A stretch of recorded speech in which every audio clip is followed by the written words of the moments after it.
Thank you so much, Sex Discrimination Commissioner Kate Jenkins, for joining us for this interview. As Sex Discrimination Commissioner, you obviously advocate for gender equality, and combating sexism is a feature of that. Now, everyday sexism is a phrase that has become popular. What does it mean, and how does it affect women in the workplace specifically? Yeah, the language of everyday sexism has started to come up, and I think that's because the laws, when they started, were about specific incidents of sexual discrimination or sexual harassment. But what we've learnt over time is that it is not just the big incidents that are causing the problems of gender inequality. It's actually lots of the small things, of the stereotypes that are applied to men and women, and that often work against women. So the language of everyday sexism is really starting to recognise that whilst people mightn't complain, there are sort of everyday comments and behaviours that are impacting women's progression, particularly in the workplace. So the conversations that often don't turn into complaints are things like women saying, when I'm in a meeting, people don't listen to my views, or people will ask me when I'm going to have children and tell me that they think that career isn't a good idea if I want to have children. Or I've heard stories of women saying, I raised a point and someone said, wow, or aren't you catty today? So these are really small things, and I think those stereotypes affect men as well. So men who might want to take on caring responsibilities get questioned about their commitment to their career. So those examples, we now know, are very small examples of things that are creating barriers that add up to bigger issues.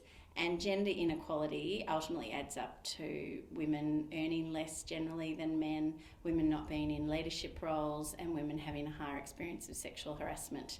So the new thinking is, let's focus on some of the little things as well as the big things, so that we can really change to get better equality. So talking about language and the importance of language, there's currently a national dialogue happening on family violence, and does that dialogue play a role in improving gender equality? And if so, in what way do you think? Yeah, I think that there's a great conversation, and it's really good to explain what the connection is between gender equality and family violence. At its most simple level, research has really told us that the key driver or cause of family violence is gender inequality. So traditionally we've thought it's drugs or alcohol or it's mental health issues, but the research, particularly led by Vic Health, has said that in fact the main underlying cause is a society where men and women are treated in particular ways, and in particular men feel that they can dominate over women. So while not every man has a belief that he can hit a woman, there is a general community attitude that men have certain rights over women, and that has led to this situation. So that connection is why when we talk about family violence and really the understanding of the prevalence and the massive impact it has on our community, we actually know the solution is getting better gender equality across our whole community.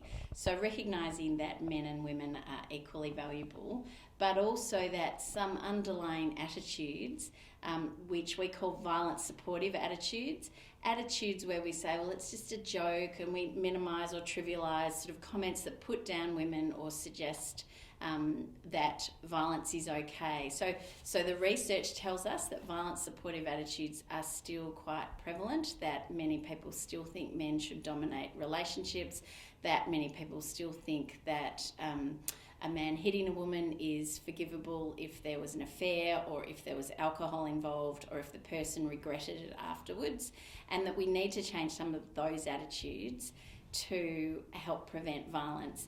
But in fact, those changes will also help improve gender equality. So the link, it might sound a bit confusing, but the link is gender equality will solve a whole lot of problems, including violence. Absolutely, and the idea of attitudes now, recently we had Eddie Maguire and some other leading public figures on television talking about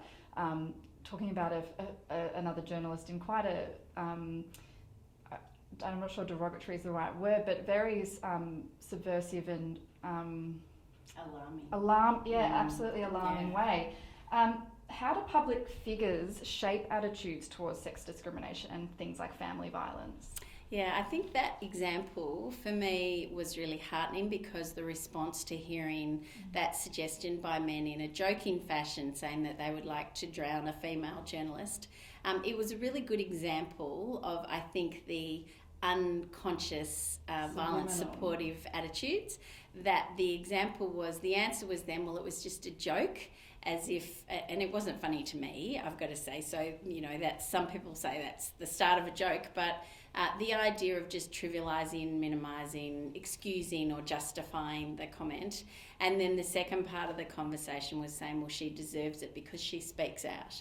And she wasn't there, she wasn't involved, that idea of victim blaming. So this is me giving a really gender equality analysis of a really short grab. What it did tell us is people who are in the public eye, sporting figures, people who are media personalities have a voice, and it is important how they use that voice.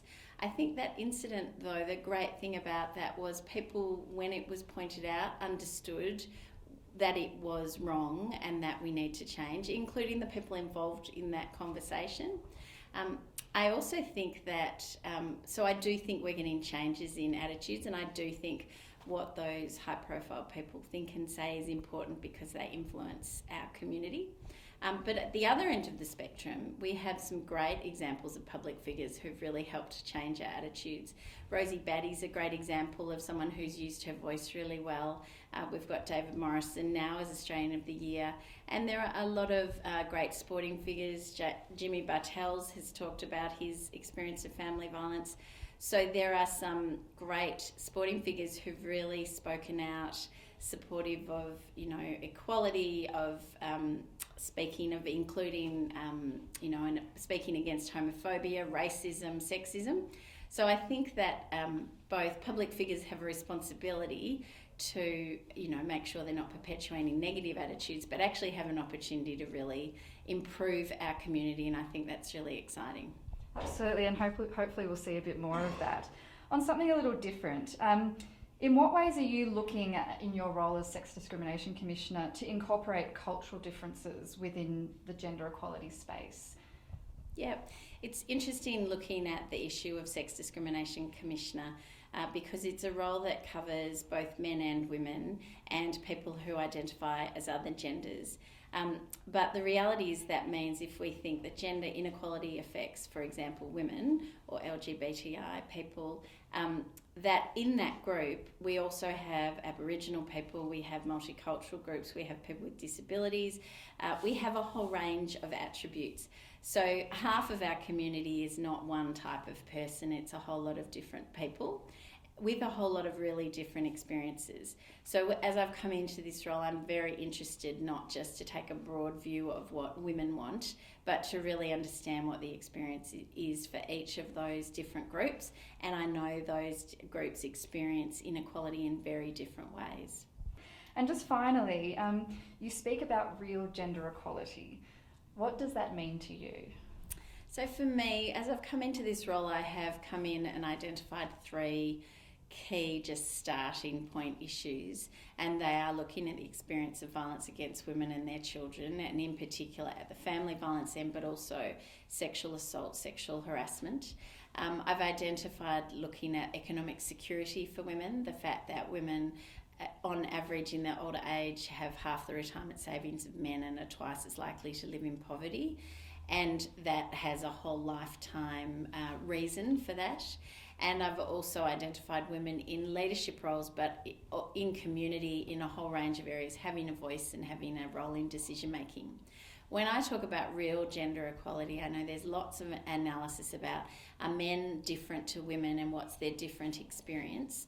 For me, real gender equality is making sure that both men and women in those most concerning areas have a much closer to equal experience, that women do have an equal say in decisions, that women and men do finish their lives with the same opportunities, and including that men have equal opportunity to engage in caring responsibilities.